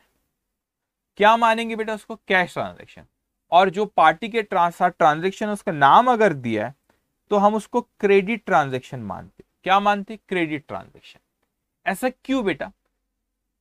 अब समझना यहाँ पे, आप मैं एग्जांपल देता हूं। आप कोई शॉप में गए, ठीक है, आप कोई रेस्टोरेंट में गए और आपने वहां पे बढ़िया कॉफी पिए और बिल आया, आपने बिल पे करे, तो वो बोलता है कि अरे बेटा कहाँ रहते हो, क्या नाम है आपका? वो पूछता है कि आपसे? नहीं, ट्रांजेक्शन तो खत्म हो गया ना बेटा। उसने आपने उसको पैसा, उसने आपने कॉफी पी, उसने पैसे मांगा, आपने पैसे दे दिए, उसको आपसे कोई लेना देना नहीं, तो नाम वो नहीं लिखेगा। लेकिन अगर आपने बोले नहीं मेरे पास तो पैसा नहीं है, मैं आपको 2 दिन बाद देता हूं, बोलेगा बेटा इधर आ, क्या नाम है तुम्हारा, कहाँ रहते? फिर आपका नाम पूछता है। तो जब उधारी में ट्रांजेक्शन होता है तो जब नाम दिया रहता है, ऐसा कोई एक्ट में नहीं करा, मगर नॉर्मल बिजनेस प्रैक्टिस ऐसी होती है, इसीलिए हम ऐसा इंटरप्रिटेशन करते हैं, ऐसा इंटरप्रेट करते हैं उसको। और अगर नाम नहीं दिया तो ठीक है, वो कैश उससे हिसाब किताब खत्म हो गया, कैश उसने हमको दे दिया इमीडिएटली। लेकिन ये इंटरप्रिटेशन रूल कब लगता है बेटा? जब आपको क्वेश्चन में बताया नहीं है कि कैश ट्रांजैक्शन है कि क्रेडिट, स्पेसिफिकली बोला तो ये फिर इंटरप्रिटेशन रूल नहीं लगता। ये if is not specified in question, तो फिर देखना कि पार्टी का नाम दिया है कि नहीं दिया। दिया है तो क्रेडिट ट्रांजैक्शन, नहीं दिया तो कैश ट्रांजैक्शन। कब? जब स्पेसिफाइड नहीं किया कि कैश ट्रांजैक्शन है कि क्रेडिट ट्रांजैक्शन, जब भी ये इंटरप्रिटेशन रूल लगता है। ओके, समझ में आया मैंने क्या कहा बेटा आपसे? अब हम आगे आते, या आपने कहीं लिख लेना, लिख लेना आपने, ठीक है? ओके अब आते हैं बेटा आगे हम। अब देखो उसको जूम करके किया था इसलिए बड़ा होकर दिखा था उसको, यहां पे ध्यान देंगे आप। ओके, अब हम आगे आते हैं बेटा, और अब हम आते थर्ड ट्रांजेक्शन पर। उसको आराम से समझना हर एक चीज को बेटा अच्छे से, ठीक है? अब वो मैं कहते हैं purchase saris from Gupta store. अब थोड़ा सा सोचो आप, परचेज साड़ी, मगर ये जो सौरभ का बिजनेस है वो किस चीज का बिजनेस है बेटा? स्टेशनरी का। तो स्टेशनरी नहीं खरीदा उसने, उसने साड़ी खरीदा। तो स्टेशनरी के बिजनेस में साड़ी का क्या काम बेटा? स्टेशनरी के बिजनेस में साड़ी का क्या काम? मतलब ये पढ़ के समझ में आ रहा है कि ये सौरभ, ये बिजनेस के लिए नहीं खरीदा गई साड़ी, ये सौरभ ने अपने घर पे अपनी वाइफ के लिए, कोई फैमिली, दूसरे फैमिली मेंबर्स के लिए लिया होगा वो, है ना? तो इसका मतलब यहां पर बेटा ये सौरभ है, ठीक है, मैं यहां पे लिखता हूं, अभी सौरभ इन्वॉल्व हो गया। सौरभ ने परचेज किया बेटा साड़ी, साड़ी परचेज किया, तो उसके बाद ये एरो पे ध्यान रखना बेटा वो कहां जा रहा है। तो इसने साड़ी परचेज की, किया, अच्छे से सोच समझ के बात करेंगे। अब किससे परचेज किया, उसका नाम दिया गुप्ता सन्स, गुप्ता सन्स। अब ना थोड़ा सा लॉजिक लगा, ट्रांजेक्शन है बेटा, हमको साड़ी मिली तो सौरभ को साड़ी मिली, तो सौरभ ने उसके बदले में कुछ दिया होगा बेटा। अब देखो बहुत अच्छे से इंटरप्रिटेशन रूल आपको समझना चाहिए बेटा। पहले तो देखो purchase sari from Gupta Sons, क्या उसने ये बोला कि कैश में खरीदा के क्रेडिट में? पहले इसमें बोला था कैश में ट्रांजेक्शन हुआ, दूसरे इसमें बोला क्रेडिट में हुआ। मेरे को बताओ सी वाले पॉइंट में ये बोला कि कैश क्रेडिट वर्ड आया क्या वहां पे? देखो purchase sari from Gupta Sons, cash credit word नहीं आया। तो अब नहीं आया तो फिर इंटरप्रिटेशन रूल लगता है। इंटरप्रिटेशन रूल बोलता है कि अगर नाम लिखा है, हाँ सर जिससे हमने लिए उसका नाम लिखा है गुप्ता सन्स, तो इसको क्या मानना चाहिए? कैश में खरीदा के क्रेडिट में? क्रेडिट में। क्यों? क्योंकि नाम लिखा हुआ है। मगर मैंने कब ये सोचा नाम लिखा है नहीं लिखा, जब आपको स्पेसिफाई नहीं कर, तो ये स्पेसिफाई नहीं किया कैश में लिया के क्रेडिट में, तो फिर अपन आते हुए इंटरप्रिटेशन रूल पे, और फिर वो कहता है कि सो देखो नाम है कि नहीं। मैंने बोला नाम है, मतलब ये उधारी में खरीदा है, खरीदा है, परचेज किया बेटा। तो उसके बाद साड़ी आई सौरभ के पास, अब उसने इमीडिएटली नहीं पे किया, तो सौरभ इज लाइबल टू पे, सौरभ इज लाइबल टू पे, क्रेडिट ट्रांजेक्शन है, लाइबल टू पे, लाइबल टू पे। कौन लाइबल टू पे? सौरभ इज लाइबल टू पे टू गुप्ता सन्स, ठीक है। अब हमको ये देखना है कि बिजनेस में उसको रिकॉर्ड करे कि सौरभ की पर्सनल बुक्स में बेटा। अब देखो यहाँ पे सौरभ है और गुप्ता सन्स से, यहाँ पे क्रिएटिव स्टोर से ट्रांजेक्शन इन्वॉल्व नहीं है, तो उसकी बुक्स में ट्रांजेक्शन रिकॉर्ड नहीं होगा। सौरभ की पर्सनल बुक्स जो है उसमें ट्रांजेक्शन रिकॉर्ड होगा, इसलिए नो और यस, ऐसा आपको सोचना पड़ेगा, ठीक है। इस यस नो तो बेटा बिजनेस की बुक्स में 2 मिनट में खत्म हो जाता था क्वेश्चन, मगर अच्छे से एक एक बात को आप समझो बेटा, ठीक है। अब आओ आप नेक्स्ट पॉइंट पे, डी पॉइंट पे हम आते हैं। क्या कह रहे हैं हमसे? पेड रेंट टू लैंडलॉर्ड, ठीक है। अब एक और चीज ना, एक और चीज आप ऐसा अंडरस्टैंडिंग आपको बढ़ाना पड़ेगा। अब देखो एक और चीज, सी पॉइंट में अगर मैं purchase sari from Gupta Sons, तो स्टेशनरी का बिजनेस है, वहां पे साड़ी क्यों कर, अगर परचेज स्टेशनरी बोलता तो अपन क्या उसको इंटरप्रेट करते, अपन ये बोलते ऑब्वियसली वो बिजनेस के लिए स्टेशनरी लाई गई। नॉर्मल वही चीज होती है, स्टेशनरी का बिजनेस है, स्टेशनरी खरीदो, लेकिन साड़ी खरीदा, उसने स्टेशनरी नहीं खरीदा। तो अपन ने ये माने कि सौरभ ने पर्सनल यूज अपने वाइफ के लिए, दूसरे फैमिली मेंबर्स के लिए खरीदा होगा। मगर बेटा थोड़ा और डीप में सोचना, चीजों को बहुत अच्छे से सोचते जाना। लेकिन ये भी तो हो सकता है कि जिसकी चांसेस बहुत कम है, लेकिन आपको ज्वेलरी की शॉप में जाओ तो वहां पे आप, ऐसा नहीं, ज्वेलरी जनरली ज्वेलरी की शॉप में ऐसा होता है, आपको ज्वेलरी की शॉप में देखो वहां पे जो आपको प्रोडक्ट बताते हैं ना, तो देखना एक जैसे ड्रेस पहनते, स्पेशली जो वहां पे गर्ल्स रहते हैं वो एक जैसी साड़ी सब पहने हुए रहते हैं बेटा। तो ज्वेलरी का बिजनेस है, खरीदे तो उनने क्या बेटा, मगर साड़ी एक जैसे, उसके ओनर ने वो साड़ी परचेज किया होगा बिजनेस के पर्पस के लिए, बिजनेस के पर्पस के लिए, मतलब वो बिजनेस ने परचेज किया होगा अपने बिजनेस के पर्पस के लिए, वो खरीदा गया होगा बेटा। तो आप ये भी बोल सकते हैं सर ये परचेज साड़ी जो होगा वो हो सकता है बिजनेस पर्पस से, सारे जो उनके दुकान में जो काम करते वो एक जैसे साड़ी वो गर्ल्स पहनते होंगे। लेकिन बेटा जिसकी चांसेस बहुत कम है, होता है कुछ कुछ शॉप में ऐसा होता है कि होता है, लेकिन जनरली हर शॉप में ऐसा होता नहीं है। तो हमेशा जब भी आप कोई चीज को इंटरप्रेट करते हो, इंटरप्रिटेशन का जो रूल होता है, हमेशा ख्याल रखना बेटा वो रूल सोचना, वो चीज सोचना जो नॉर्मल होती है बिजनेस में। जो एबनॉर्मल चीजें होती है ना, जो जनरली नहीं होती बिजनेस में, वो आपको क्वेश्चन में स्पेसिफाई कर रहा था। हमेशा ये ख्याल रखना, जब तक सीए नहीं बनोगे जब तक ये ख्याल रखना, अकाउंट्स में हमेशा कोई चीज स्पेसिफाई करी तो उसको मान लो, लेकिन कुछ नहीं बोला है तो जो नॉर्मल बिजनेस की इंडस्ट्री में होता है उसको मानना, एबनॉर्मल चीजों को मानने का नहीं। अब यहाँ पे कोई बोल सकता है सर वो नहीं गुप्ता ने अपने घर के लिए लाया, नहीं सॉरी सौरभ ने पर्सनल के लिए लाया, वो ज्यादा चांसेस है ना उसकी, ठीक है उसकी पॉसिबिलिटी ज्यादा है बेटा, क्योंकि स्टेशनरी का बिजनेस है, वो साड़ी ला रहा है तो बिजनेस ने वो खरीदा नहीं। तो हमेशा नॉर्मल चीजों को सोचना, एबनॉर्मल चीज अगर कोई रहेंगी तो वो आपको क्वेश्चन में दी हुई रहेंगी। ओके, अब आते हैं नेक्स्ट पॉइंट, डी पॉइंट पे। Paid rent to landlord where Saurabh reside from his personal bank. अब समझो बेटा, जहां पे लैंडलॉर्ड को पे करे जहां पे सौरभ रहता है, और कहां से पे करे, सौरभ के his personal account, with his Saurabh, Saurabh के पर्सनल अकाउंट से उसका रेंट पे करे। तो मैं आपको एरो देके समझाता हूं, ये सौरभ है बेटा, उसने पे करा, क्या पे करा बेटा, पैसा पे करा, ठीक है, बैंक। अच्छा एक और चीज समझना बेटा, उसने अपने बैंक अकाउंट से पे करा, तो मैंने यहां पे लिखा बैंक, तो कुछ और किसको पे करा, लैंडलॉर्ड को। अब कुछ बच्चे बोलेंगे सर क्या इसने बैंक दिया क्या, बैंक गया क्या इसके पास, नहीं बेटा इसको बैंक नहीं गया, इसको कैसे पढ़ते पता है आपको, बैंक नहीं दिया, बैंक अकाउंट में से उसने अपने बैंक अकाउंट में से पैसे दिया, क्या करे बेटा, बैंक से ट्रांसफर किया, बैंक ट्रांसफर नहीं किया, बैंक में से उसने बैंक में उसका जो अकाउंट था उसमें से पैसे ट्रांसफर किया, इसका ये मतलब होता है। ठीक है, ये मत बोलना कि बैंक दिया, क्या बैंक कैसे दे देंगे उठा के किसी को, उसके बैंक अकाउंट में से पैसे दिया, तो बैंक जो लिखा हूं तो उसको क्या इंटरप्रेट करूंगे, ऐसा बोलूं बैंक दिया, नहीं, बैंक में से बैंक अपने बैंक अकाउंट में से पैसे दिया, तो बैंक में से पैसे गए। ठीक है, अब उसके बाद बेटा हमने लैंडलॉर्ड, तो भैया लैंडलॉर्ड ने कुछ तो सौरभ को दिया होगा, उसने बेनिफिट दिया बेटा, क्या बेनिफिट दिया उसने, उसने हमको घर रहने के लिए दिया ना, बेनिफिट दिया उसने, क्या बेनिफिट दिया, उसने हमको वहां पे रहने के लिए दिया।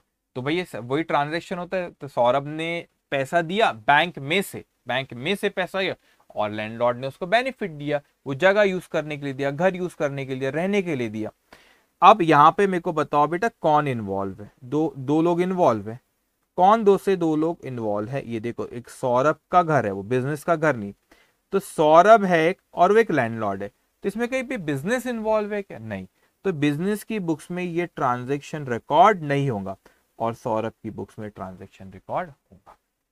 ओके, इस तरीके से आपको सोचना रहेगा बेटा। ठीक है, अब आते हैं नेक्स्ट पॉइंट पे बेटा, use stationery for domestic purpose. अब आप सोचो बेटा, स्टेशनरी की दुकान है तो स्टेशनरी कहां से यूज करें, अपनी दुकान से।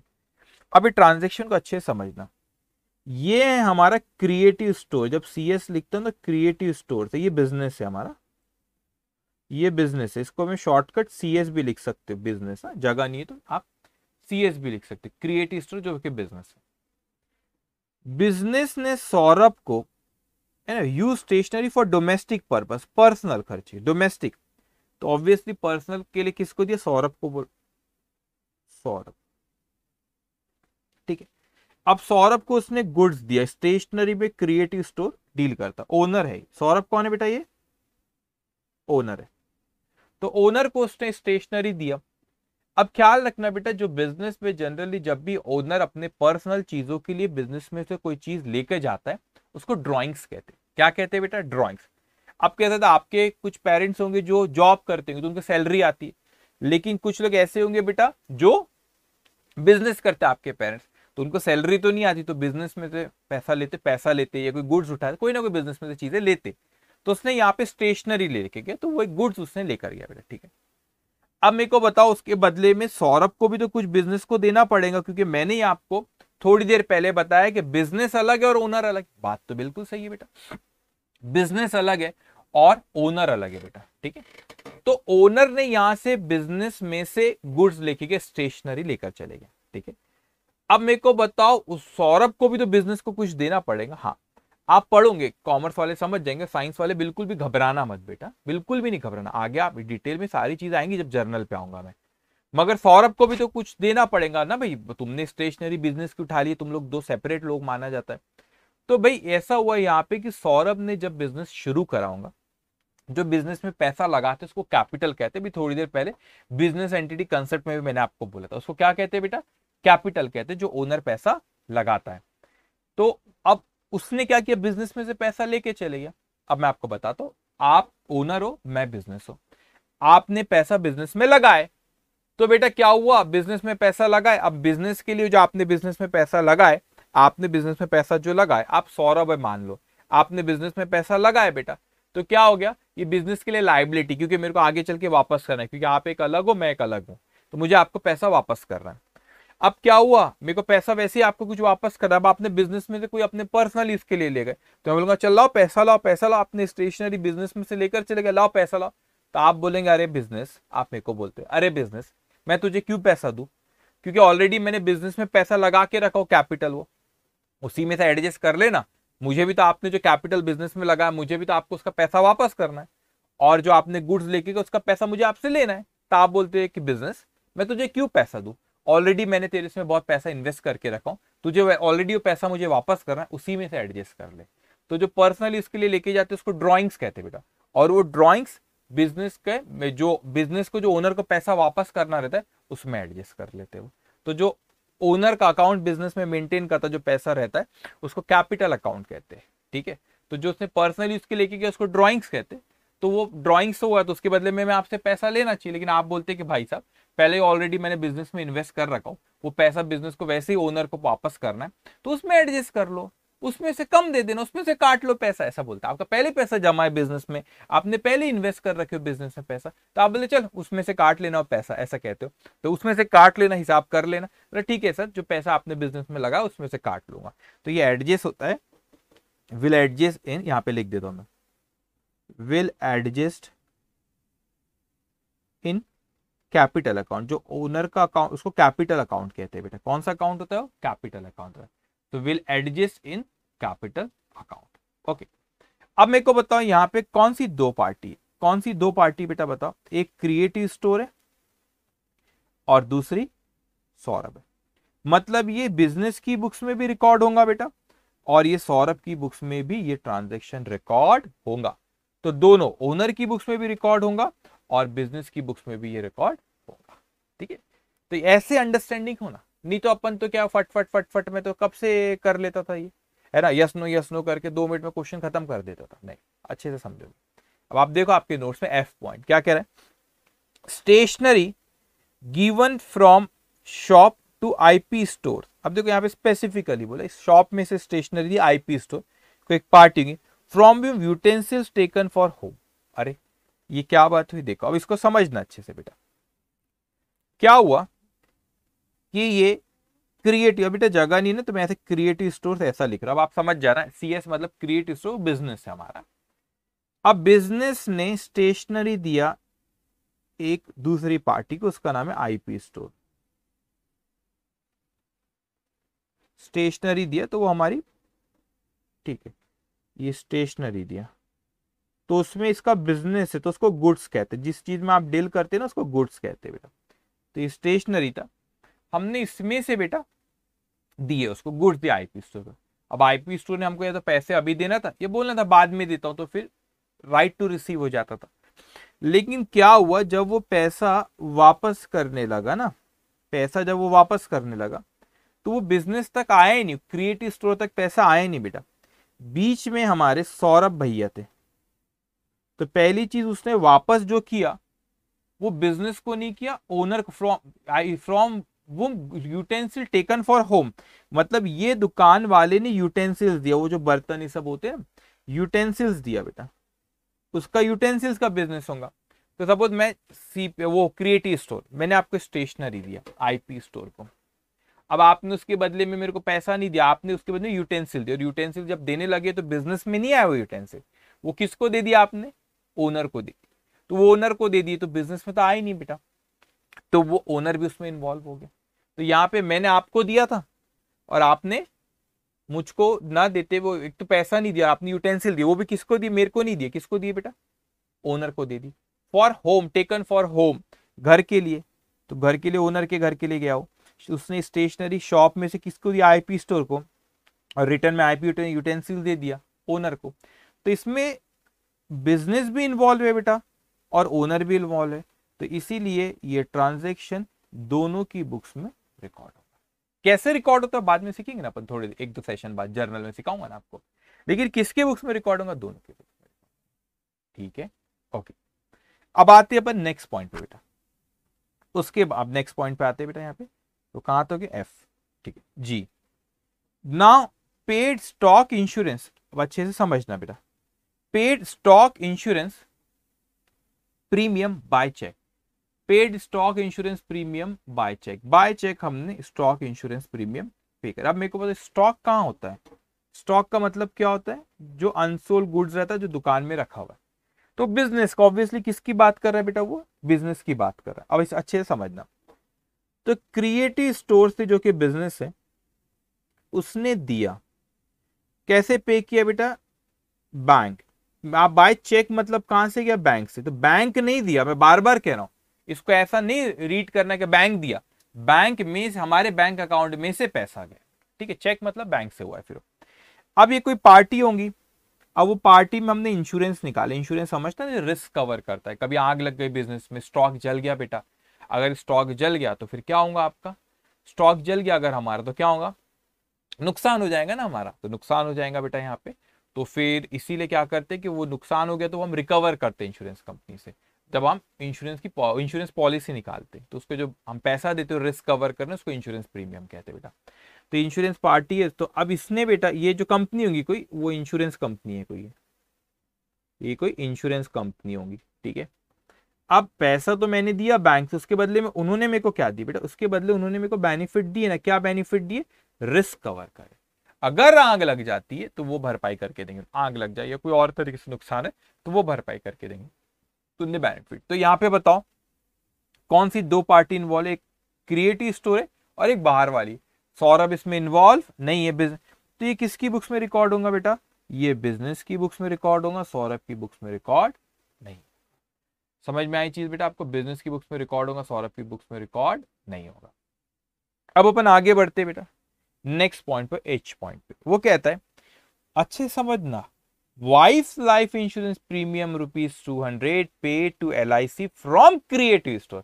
अब क्रिएटिव स्टोर तो एक नेचुरल ह्यूमन बीइंग नहीं आपकी मेरी तरह, वो एक तो एक आर्टिफिशियल पर्सन है, अकाउंटिंग की दुनिया में उसकी भी एक आइडेंटिटी होती है, वो आपकी मेरी तरह चल नहीं सकता, लेकिन एक आइडेंटिटी है उसकी भी। अब मेरे को बताओ बेटा, कोई क्रिएटिव स्टोर बिजनेस की तो कोई वाइफ नहीं होगी ना, वो वाइफ किसकी है, वो सौरभ की वाइफ है, तो उसको उसके LIC का पैसा 200 रुपए पे करा गया, कहां से पे किया, फ्रॉम क्रिएटिव स्टोर, मतलब सौरभ की वाइफ की LIC का पैसा बिजनेस में से पे करा है। तो देखो बेटा यहाँ पे मैं समझाता आपको, ये है क्रिएटिव स्टोर, यहां से पैसा पे करा गया बेटा, यहां से पैसा पे करा गया LIC को, ठीक है। अब LIC ने ये पॉलिसी बिजनेस की कोई थोड़ी ना निकाला, LIC ने पॉलिसी किसकी निकाला बेटा, सौरभ की वाइफ को। तो ये बेनिफिट किसको मिला बेटा, सौरभ की वाइफ को। तो आप बोलेंगे सर सौरभ की वाइफ को मिला तो सौरभ कहां से आ गया, तो घर चलाने की जिम्मेदारी तो generally, I am saying not generally, एक हस्बैंड है जनरली उसकी जिम्मेदारी रहती है, ठीक है। अब वो जिम्मेदारी रहती है बेटा तो ऑब्वियसली उसकी पर्सनल एक्सपेंस उसकी वाइफ का हो गया, बच्चों का हो गया, वो सारे की सौरभ का ही जिम्मेदारी है। तो उनके लिए जो खर्चा बिजनेस में से जा रहा है तो वो कौन रिकॉर्ड करेगा, सौरभ। तो इसका मतलब बेटा ये यहां पे कौन सी दो पार्टी इन्वॉल्व हो गई, एक हो गई सौरभ, LIC तो है, सॉरी क्रिएटिव स्टोर और सौरभ दोनों है बेटा। तो ये बिजनेस की बुक्स में भी रिकॉर्ड होगा और सौरभ की बुक्स में भी रिकॉर्ड।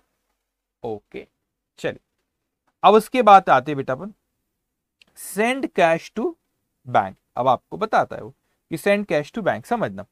अब थोड़ा अजम्पशन लेना चाहिए, कैश बैंक में जमा कराते ना, बैंक में हम कैश को क्या करते बेटा, जमा कराते। जब हम कैश बैंक में जमा कराते तो नॉर्मली वो कैश कौन जमा कराता होगा, कौन जमा कराता है, क्या बिजनेसमैन डेली पैसा बैंक में जमा कराता, वो नॉर्मल लगता है कि एक साधारण अपना जो घर है वो घर पे से अपन रोज जाते, घर पे जो पैसा थे जा बैंक में जमा करा, जा बैंक में जमा करा, वो करते।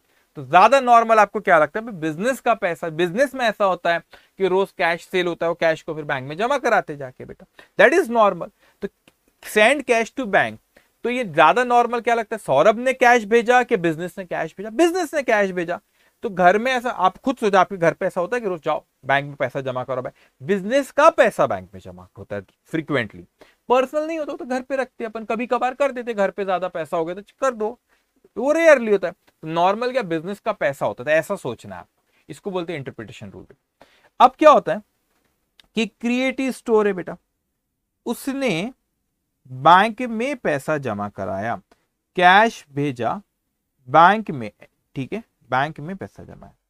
अब आप बोलोगे सर अभी सोचने की ऐसी आदत है बेटा आपको, तो कि यहां पे सर बैंक ने हमारे लिए क्या किया, बैंक ने हमारे लिए क्या किया, आपने पैसा बैंक में भेजे, अपने बैंक अकाउंट में जाके पैसा जमा करा दिए, तो भाई बैंक ने हमारे लिए क्या किया। तो मैं आपको हिंदी में लिखता हूं, जान के आपको समझ में आना चाहिए। बैंक ने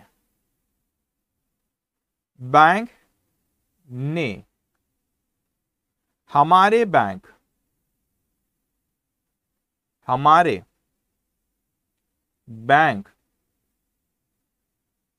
अकाउंट का बैलेंस बढ़ा दिया। तो बैंक क्या कर, आप इंग्लिश में भी लिखते, बैंक हैज इंक्रीज और bank account, you can write on in English as well, मगर आपको कनेक्ट करने के लिए मैं तो हिंदी में लिख रहा हूं। बैंक ने हमारे बैंक अकाउंट को, बैंक अकाउंट का, पैसा आएगा, बैंक अकाउंट का बैलेंस बढ़ा दिया, है ना। बैंक में पैसा जमा कराते हो तो हमारे खाते का बैलेंस को बढ़ा देता है, तो वो तो बैंक ने वो काम किया, ठीक है बेटा। अब मेरे को बताओ इसमें कौन सी पार्टी इन्वॉल्व है बेटा, बिजनेस की ओनर, बिजनेस, सिर्फ बिजनेस, ठीक है। चलिए आप बिजनेस के लिए बेटा यहाँ पे जो कुछ जैसे मैं लिखता हूँ ना, आप ऑब्वियसली एग्जाम में ऐसा नहीं लिखना, एग्जाम में ऐसा आएगा भी नहीं कि एरो करो, अंडरस्टैंडिंग उस पर बहुत फोकस होना। तो बिजनेस की बुक्स में आएगा बेटा और हमारे ये बुक में नहीं आएगा, ओनर की बुक में नहीं आएगा, ठीक है। अब अपन आगे बढ़ते बेटा, आगे क्या कहते हैं हमसे, ठीक है। नेक्स्ट पॉइंट पे आता हूं, एक्सचेंज ओल्ड डोमेस्टिक, अल्फाजों को ध्यान दो बेटा, domestic furniture for new furniture for shop. आपने एक्सचेंज करे एक डोमेस्टिक फर्नीचर घर का for new furniture for shop, मतलब क्या हुआ बेटा, अब क्या हुआ यहां पे हमारे पास कि भाई यहां पे एक क्रिएटिव स्टोर था, क्रिएटिव स्टोर ने फर्नीचर दिया, ठीक है, exchange old furniture for new furniture for shop, sorry creative furniture में तो आया है वो, एक सौरभ था बेटा, सौरभ था बेटा, ओनर जो है उसने अपने ओल्ड फर्नीचर, घर के फर्नीचर को, डोमेस्टिक फर्नीचर में ऐसे लिखता हूं, डोमेस्टिक ओल्ड फर्नीचर जो सौरभ का था, दुकान का नहीं है, ओल्ड फर्नीचर जो सौरभ का था बेटा, उसने कोई पार्टी को दिया। यहाँ पे पार्टी का नाम नहीं दिया, exchange old furniture for shop, यहाँ पे पार्टी का नाम नहीं दिया बेटा, जो भी पार्टी होगी बेटा, तो कोई पार्टी को दिया और उस पार्टी ने एक्सचेंज में हमको न्यू फर्नीचर दी। एक्सचेंज में उसने क्या दिया हमको? न्यू फर्नीचर दिए बेटा। और वो न्यू फर्नीचर सौरभ, क्या हुआ यहाँ पे, वो न्यू फर्नीचर कहां पर आया बेटा? वो शॉप में आ गया। मतलब सौरभ को नहीं दिया उसने, किसको दिया? हमारी दुकान में आ गया। हमारी शॉप मतलब अपनी है, शॉप मतलब हम है, क्रिएटिव स्टोर ये हमारी शॉप में। तो उसने, सौरभ ने अपने घर का ओल्ड फर्नीचर दिया और वो फर्नीचर नया वाला दूसरी पार्टी ने हमको दे दिया। किसको दे दिया बेटा? हमको दे दिया उसने। ठीक है, तो यहाँ पे चीज हमको मतलब शॉप में आ गया। तो इसमें कौन सी दो पार्टी इन्वॉल्व है? एक सौरभ और एक क्रिएटिव स्टोर, मतलब दोनों इन्वॉल्व है। एक दूसरी पार्टी तो है बाहर वाली जिसे एक्सचेंज करवाया हमने। तो ये क्या होगा? ये दोनों की बुक में ये ट्रांजेक्शन आएगा, क्योंकि दोनों इस ट्रांजेक्शन में इन्वॉल्व है। तो हमेशा ट्रांजेक्शन में मिनिमम, मैं लिखता हूँ मिनिमम 2 पार्टीज यहाँ पे, but sometime it may be more than 2 party. ठीक है, तो यहाँ पे कौन सी है? सौरभ और क्रिएटिव स्टोर, हम तो उनकी बात कर रहे हैं। ओके, अब आता हूं नेक्स्ट इस पे बेटा। Borrowed ₹10,000 from Mrs Saurabh. देखो मैंने हाईलाइट करके रखा यहाँ पे, इसको रेड कलर से करा। आपके नोट्स में मिस्टर सौरभ लिखा है अगर, तो करेक्ट कर लो उसको, मिसेस सौरभ कर लो। नोट्स में अगर मिस्टर सौरभ है तो एस लगा लेना, मिसेस सौरभ कर लेना उसको। ठीक है, borrowed ₹10,000 from Mrs Saurabh at the rate of 9% per annum for shop. तो क्रिएटिव स्टोर है बेटा, ये क्रिएटिव स्टोर है, उसने पैसे दिया, बोरोव्ड करे बेटा। अब बोरोव्ड हो सकता है कि वो उसने जो लिया, हो सकता है कि बैंक से दिए, हो सकता है कि कैश दे दिया। हम मानते चलो कैश में दिया, मगर ये दिया किसने? सौरभ ने नहीं दिया। आप अपने नोट्स में करेक्ट कर लेना, मिस्टर सौरभ लिखा तो उसको मिसेस सौरभ कर लेना। सौरभ की वाइफ ने दी बेटा। अभी जो सौरभ की वाइफ ने दी बेटा, अब इसके बदले में ऑब्वियसली बेटा हम उसको, सौरभ की वाइफ ने दिए। ओके, अब बाद में क्या आएंगे? हम उसको लोन लिए, किसने लिया बेटा? बिजनेस ने लिया। फॉर शॉप, तो होता है ना कभी यार पैसा नहीं है बिजनेस में, तो वाइफ से लोन लिया, बिजनेस ने वाइफ से लोन लिया बेटा। तो क्रिएटिव स्टोर ने लोन लिया सौरभ की वाइफ से, और ऑब्वियसली लाइबल टू पे आगे चल के वो कहेगा कि मिसेस सौरभ को लाइबल टू पे, क्रिएटिव स्टोर लाइबल टू पे टू मिसेस सौरभ, आगे चल के लाइबल टू रीपे। लोन लेते ना अपन तो रीपे करता है, लाइबल टू रीपे।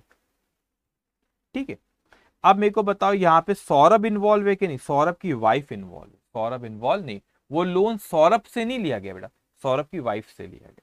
ठीक है, तो बिजनेस की बुक्स में आएगा और सौरभ की बुक्स में नहीं आएगा। सौरभ की बुक्स में बेटा वो नहीं आएगा, सौरभ की वाइफ की बुक्स में आएगा, क्योंकि उसकी वाइफ से लोन लिया। ठीक, ओके, डन। ओके, अब आओ बेटा अपन नेक्स्ट ट्रांजेक्शन पे आते हैं। L, withdraw from shop for domestic use ₹200। Personal खर्चों के लिए, डोमेस्टिक यूज के लिए 200 रुपए शॉप से विड्रॉ करें। तो क्या होगा? ये क्रिएटिव स्टोर है बेटा, तो विड्रॉ किसने किया होगा? पर्सनल के लिए, ऑब्वियसली सौरभ ने, ओनर ही करेगा ना शॉप से, सौरभ ने। तो उसने विड्रॉ किया कैश। अब उसके बदले में भाई बिजनेस से पैसा ले गया, तो सौरभ ने क्या दिया? सौरभ ने पहले इन्वेस्ट कर रखा है, तो सौरभ क्या बोलेगा? मैंने पहले जो पैसा लगा उसमें से काट लेना। तो वो काट लेना मतलब कैपिटल अकाउंट होता है उसका, उसको कैपिटल अकाउंट बोलते हैं, will adjust in capital account. लेकिन जो पर्सनल यूज के लिए लेके जाता है उसको कहते हैं ड्रॉइंग से बेटा, और वो ड्रॉइंग को फिर कैपिटल अकाउंट में एडजस्ट करते सिखाऊंगा आगे आपको, डोंट वरी। अब मेरे को बताओ बेटा कौन सी दो पार्टी यहाँ पे इन्वॉल्व है? यहाँ पे क्रिएटिव स्टोर और सौरभ। तो ये दोनों की बुक्स में रिकॉर्ड होगा, दोनों की बुक्स में रिकॉर्ड होगा बेटा। ओके, चल डन। अब उसके बाद आते बेटा अपन लास्ट पॉइंट हमारा। देखो अराउंड 1 आवर हो गया, हम यहीं पे एक कुछ, मगर अंडरस्टैंडिंग इज इंपॉर्टेंट। ठीक है, समझना बहुत important. Paid salaries of domestic servant from shop. Domestic, घर का जो नौकर था उसकी पगार दुकान में से दिया गया। तो बेटा दुकान में से दिया गया, तो क्या क्रिएटिव स्टोर ने पेमेंट दिया डोमेस्टिक सर्वेंट को, कैश पे करा डोमेस्टिक सर्वेंट को, घर का जो था, शॉप का सर्वेंट नहीं था, domestic servant, okay sorry, domestic servant को।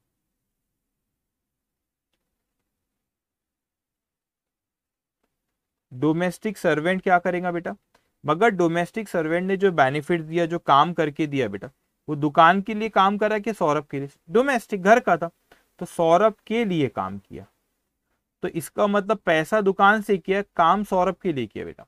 तो इसमें दोनों इन्वॉल्व है, बिजनेस भी इन्वॉल्व है और ओनर भी इन्वॉल्व है, दोनों के इसमें क्या होगा बेटा ये, यस। ओके, तो यहाँ पे हमारा पहला क्वेश्चन खत्म होता है। तो हमको पूछा सिर्फ क्या था बेटा, उसने पूछा तो सिर्फ ये था कि ये बताओ कि इसमें क्या है, ओनर का इन्वॉल्व है कि बिजनेस इन्वॉल्व, कि बिजनेस की बुक्स में लिखना है, यस नो लिखना था, 5 मिनट में खत्म होता था, लेकिन ऐसा सोचना पड़ेगा, इससे अंडरस्टैंडिंग लेवल बढ़ती है। एक नोट लिख लेना, the question is for the business books only, business की बुक्स में, बुक्स मतलब अकाउंटिंग बुक्स जो होती, books only, but we have added personal books also. Personal books मतलब सौरभ की बुक्स को भी ऐड करें, क्यों बेटा, कि आप पूरी अंडरस्टैंडिंग आपको अच्छे से, इसीलिए। So as to give a comparative idea of whether it is a business transaction, personal transaction,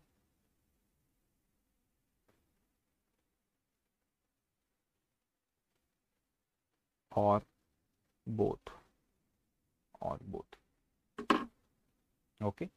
तो यहाँ पे हमारा क्वेश्चन नंबर 1 खत्म होता है, सेकंड भी कर लेते हैं, ठीक है, जल्दी, वो जल्दी होगा, ठीक है। तो बिना टाइम वेस्ट करे अब अपन सेकंड भी कर लेते बेटा, ओके।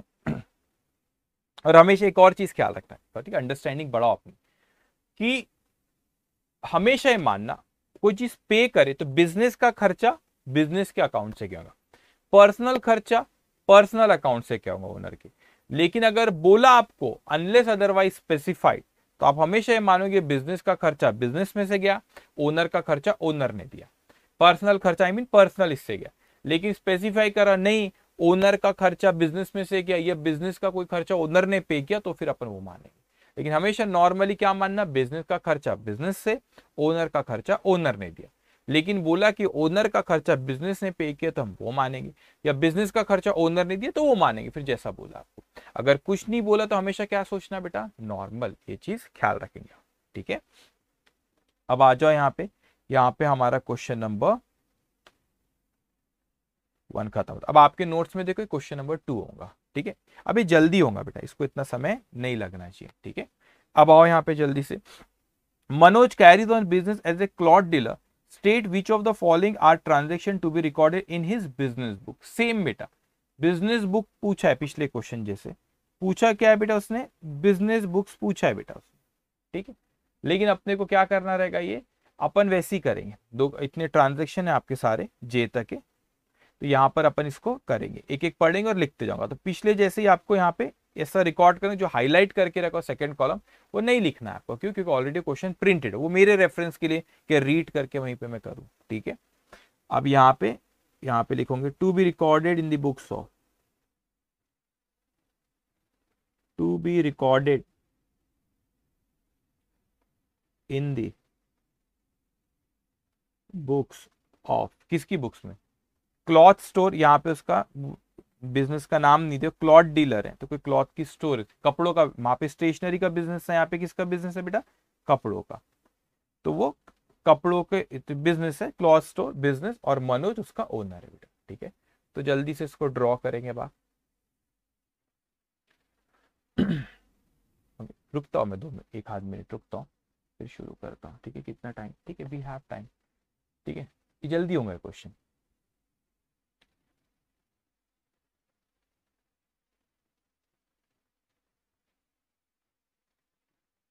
ड्रॉ करो बेटा उसको।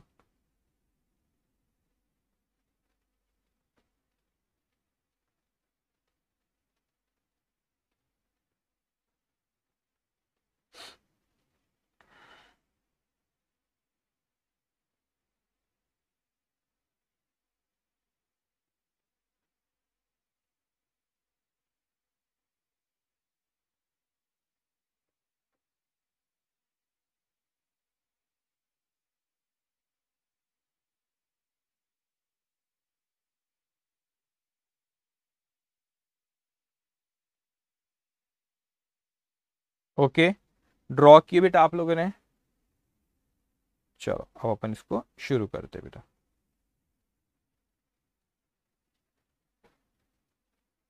ओके, अब देखेंगे सबसे पहले अपना ए पॉइंट कहता है he purchase a perambulator for his son, उसके बच्चे के लिए खरीदा बेटा।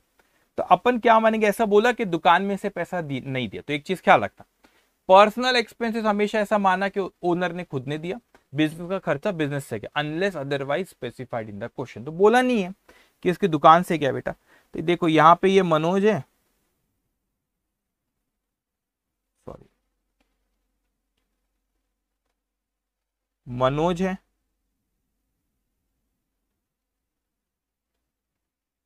और ये मनोज ने क्या बेटा, ये खरीदा उसने अपने बच्चे के लिए। ओके, अब उसके ये कोई कहीं से खरीदा होगा बेटा, अब कुछ बोला नहीं उसने, फॉर हिज सन कैश और क्रेडिट बोला नहीं, लेकिन नाम भी नहीं दिया किससे लिए। तो अपन इंटरप्रिटेशन रूल बोलता है कि फिर कैश दे दिया होगा, इसलिए उसका नाम नहीं लिखा बेटा।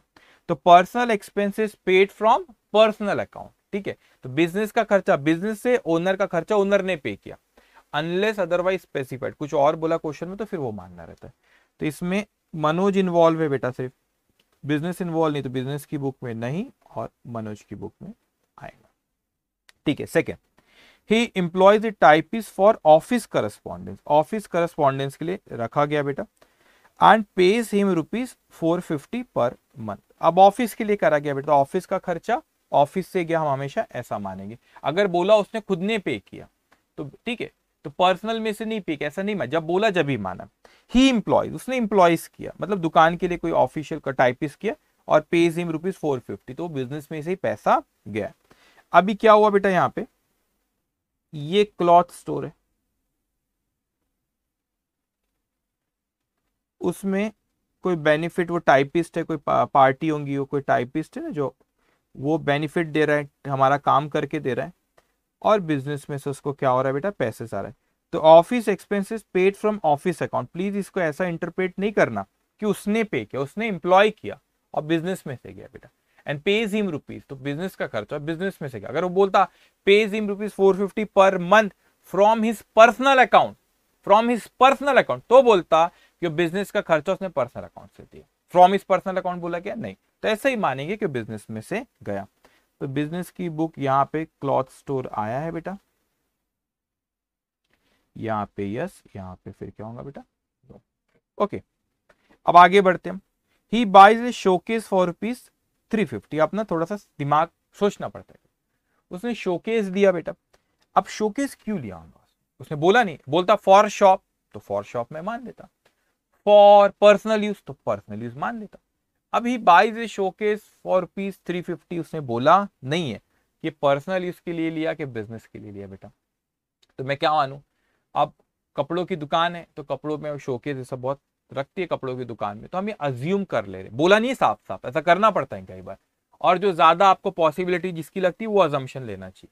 तो मेरे को लगता है कि दुकान का लिए लिया होगा, क्योंकि वहां पे शोकेस ये सब रखी रहती है कपड़ों की दुकान पे, उसमें फिर कपड़े रखे रहते हैं ऑल दैट, ओके। तो हम ये माने, हम ये अज्यूम करें कि इसने दुकान के लिए लिया, तो दुकान का खर्चा दुकान से गया। अगर वो बोलता पर्सनल अकाउंट से गया तो ही मानते हैं, ठीक है। तो यहाँ पे मैं लिखा भी देता हूं, cloth store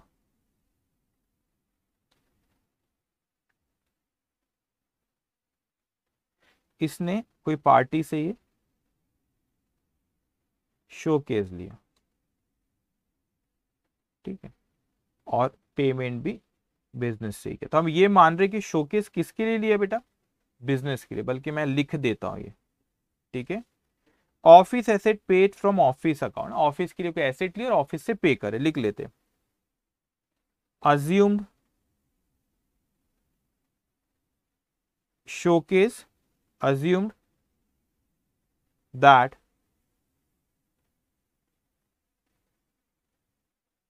showcase is for shop।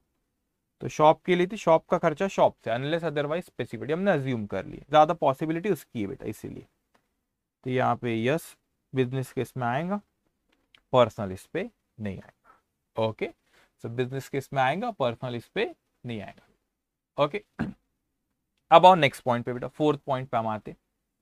क्या कह रहा है हमसे फोर्थ पॉइंट यहां पर? अब he sells old domestic furniture for rupees 300। अब डोमेस्टिक फर्नीचर बेचा तो उसने ये नहीं बोला कि उसका पैसा दुकान में आया ना ऑल दैट। तो डोमेस्टिक की इनकम डोमेस्टिक की, बिजनेस की इनकम बिजनेस की, डोमेस्टिक का एक्सपेंस डोमेस्टिक से गया, पर दुकान का खर्चा दुकान से गया, हमेशा यही मानना है। लेकिन बोला कुछ और तो फिर ऐसा अपन मानेंगे कि अगर ऐसा बोला कि दुकान का खर्चा घर से गया या घर का खर्चा दुकान से गया तो फिर उसको वैसा मानेंगे, अदरवाइज ये मानेंगे घर का खर्चा घर से, दुकान का खर्चा दुकान से गया। ओके, तो उसने ओल्ड फर्नीचर यहां पे बेटा मनोज ने ओल्ड फर्नीचर कोई पार्टी को बेचा बेटा, ओल्ड फर्नीचर, ठीक है, वो पार्टी ने, अच्छा ओल्ड फर्नीचर हमने दी बेचे, उसके बदले कैश है, तो इसमें दुकान इन्वॉल्व नहीं है, मनोज है, तो दुकान केस में बेटा और नो, और बिजनेस केस में यस। ओके, ठीक है, सिंपल है, समझना जरूरी। अब आ जाओ नेक्स्ट पॉइंट।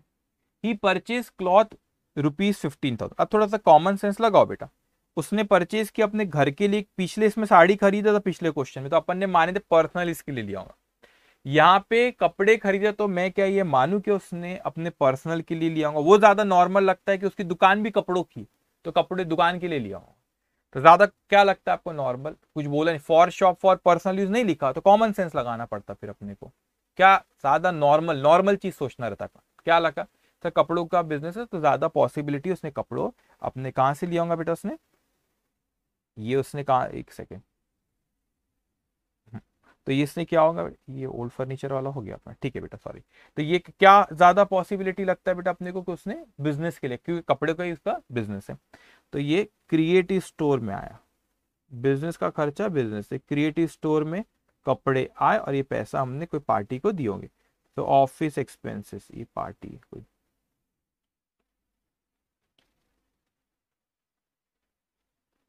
तो यहाँ पे अपने पास गुड्स आए, क्योंकि उसका बिजनेस ही उसी का है ना, इसलिए उसको गुड्स कहते हैं, जिस चीज में बिजनेस करते, क्लॉथ में बिजनेस है इसका, तो वो क्लॉथ उसके लिए गुड्स है, उसके बदले पैसा पे कर।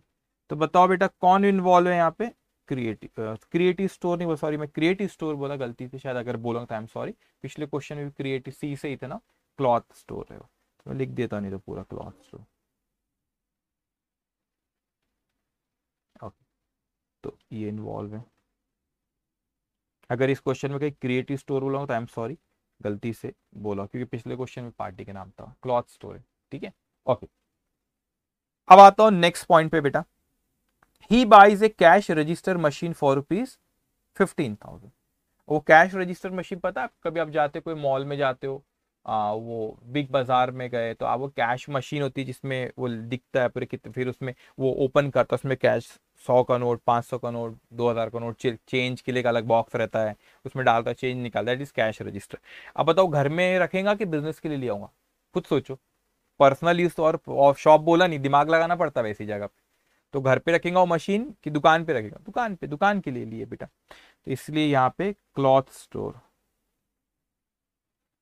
ठीक है, बिजनेस के लिए, कहीं से खरीदा उसने, कोई पार्टी होगी कोई, और उसका ना फिर उसको पैसे पे किया होगा उसने, ठीक है, तो ये मशीन आई और ये उसको कैश थी। ओके, तो ये किस केस में रिकॉर्ड होगा बेटा, क्लॉथ, तो ये बिजनेस केस में होगा, यस और no। तो ये आप लिखते जाओ साथ साथ में।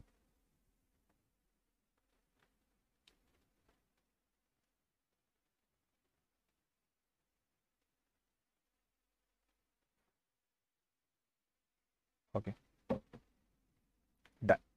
अब आते हैं अपन नेक्स्ट पॉइंट पे बेटा, क्या कह रहे हैं हमको नेक्स्ट पॉइंट। अब कहता है कि ही परचेज डोमेस्टिक यूटेंसिल, बर्तन ये सब utensil for piece 200 for which he gives cloth from the shop. दुकान से कपड़े दे दिया उसने भाई, घर के लिए सामान लाया और दुकान का सामान उठाकर वो कपड़े दे दिया उसे। देखो क्या हुआ यहाँ पे बेटा, ये क्या हुआ कि ये आपकी क्लॉथ स्टोर, ये दुकान है आपकी, वहां से गुड्स दिए गए कोई पार्टी को, कोई पार्टी होंगी उसको दिए गए गुड्स, कपड़े दिए गए, उसको बोले भाई पैसे दो, तो उसने क्या किया, एक मिनट, हाँ उसने क्या किया, उसने हमको 200 रुपए के यूटेंसिल्स दे दिया, मगर किसको दिया, मनोज को बेटा, मनोज को दे दिया। तो ये दुकान से कपड़े गए, उसका बेनिफिट मनोज को, जिसको दिया हमने उसने मनोज को यूटेंसिल दिया। इसमें दोनों पार्टी इन्वॉल्व है, तो ये किस में आएगा, दोनों केस में यस बेटा। Personal expenses paid by giving goods from shop, personal expense पे करेगा दुकान में से गुड्स देके, ठीक है ओके। अब आते हैं अपन नेक्स्ट पॉइंट पे बेटा अपना, कहता है हमसे he takes cloth ₹25 for use at home. अब क्लॉथ लिया उसने 25 रुपए के घर में यूज करने के लिए, तो कहां से लिया होगा, कॉमन सेंस लगाओ, कपड़ों का ही बिजनेस है तो दुकान से लिया होगा, ऐसा कह रहा है आपसे बेटा, ठीक है। तो यहां पे मैं कहता हूं, अब ये क्लॉथ स्टोर है, उसने क्या किया बेटा, कपड़े दिए मनोज को, मनोज जो है मनोज को दिए, गुड्स दिए, लेकिन मनोज, उसके बदले मनोज से हमको कुछ लेना है, लेकिन मनोज ने ऑलरेडी पैसा इन्वेस्ट करके रखा है बिजनेस में बेटा। तो अपन किस में एडजस्ट करते, shop will adjust in Manoj capital account, Manoj capital account, जो शॉप मेंटेन करता है मनोज का जो हिसाब किताब, उसको कैपिटल अकाउंट कहते हैं। मनोज उसके लिए एक पार्टी है ना, क्योंकि डिस्टिंक्ट है, दोनों दोनों अलग अलग है बेटा, तो मनोज एक पार्टी है। तो इसमें देखो कौन कौन इन्वॉल्व है, क्लॉथ स्टोर भी, और कौन है बेटा, मनोज, तो दोनों इसमें इन्वॉल्व है, तो दोनों के इसमें क्या आएगा बेटा, यस यस ओके। तो देखो दूसरा क्वेश्चन जल्दी हो रहा है, पहले में टाइम लगा क्योंकि अंडरस्टैंडिंग धीरे धीरे धीरे बनती है, और एक बार बनी तो फिर स्पीड बढ़ती है बेटा, ओके। अब आते हैं अपन नेक्स्ट पॉइंट, साथ साथ में लिख रहे हो ना आप लोग, स्पीड हो ना, लिखते जाना पड़ेगा आपको बेटा साथ में, ठीक। अब उसके बाद अपन नेक्स्ट पे आते बेटा, he pays salary to his domestic servant ₹50 from private funds. अब देखो इसमें क्या हुआ बेटा, ही पेज मतलब यहां पे मनोज तो था, उसने पे करा कोई सर्वेंट को, सर्वेंट को एक पार्टी है बेटा, उसको पे करा, और सर्वेंट ने बेनिफिट भी मनोज को ही दिया बेटा, मनोज के लिए काम किया, डोमेस्टिक, ठीक है। तो डोमेस्टिक था, प्राइवेट फंड में से ही दिया, और डोमेस्टिक, घर का खर्चा घर से, तो इसमें दुकान का कोई इन्वॉल्वमेंट नहीं है बेटा, तो ये बिजनेस केस में नहीं आएंगी और मनोज केस में आएगा बेटा, ओके। पिछले इसमें भी ऐसे आए थे। He takes a loan of ₹10,000 from a friend for the marriage of his daughter. अब क्या किया बेटा उसने, मनोज ने पैसा लिया, अब वो लोन हो सकता है बैंक से, मतलब चेक से दिया तो बैंक से, हम मानते कैश में लिया, अपने फ्रेंड से लिया। अब ये लाइबल टू रीपे है ना, लाइबल टू रीपे, लोन लिया अपनी बेटी की शादी के लिए, is liable to repay, liable to repay कौन बेटा, मनोज। तो इसमें भी बेटा बिजनेस इन्वॉल्व नहीं, मनोज की बुक्स में, सिंपल ओके। तो हमने आज क्या देखे, हमने सिर्फ इतना देखे बेटा कि इसमें किसकी बुक्स में रिकॉर्ड होना चाहिए, बिजनेस की क्या पर्सनल। तो आपने एंटिटी में क्या हमने सीखे बेटा, बिजनेस की आइडेंटिटी अलग, ओनर की आइडेंटिटी अलग होती है। क्यों, पर्पस भी सिखाया आपको, क्योंकि दोनों का प्रॉफिट, हम बिजनेस का करेक्ट प्रॉफिट निकाला, अगर पर्सनल एक्सपेंस भी बिजनेस में रिकॉर्ड करेंगे तो फिर करेक्ट प्रॉफिट आएगा नहीं बेटा, ओके। तो आज हमने सिर्फ ये वाला पार्ट, बिजनेस एंटिटी कंसेप्ट सिखाया बेटा, और उसके ऊपर कुछ ट्रांजेक्शन और कुछ क्वेश्चंस कराए, धीरे धीरे हम बढ़ते जाएंगे। तो आज के लिए इतना भी, इनिशियली आपको होमवर्क नहीं, 1-2 दिन होने दो, फिर आपको होमवर्क भी मिलेगा। So take care, bye bye.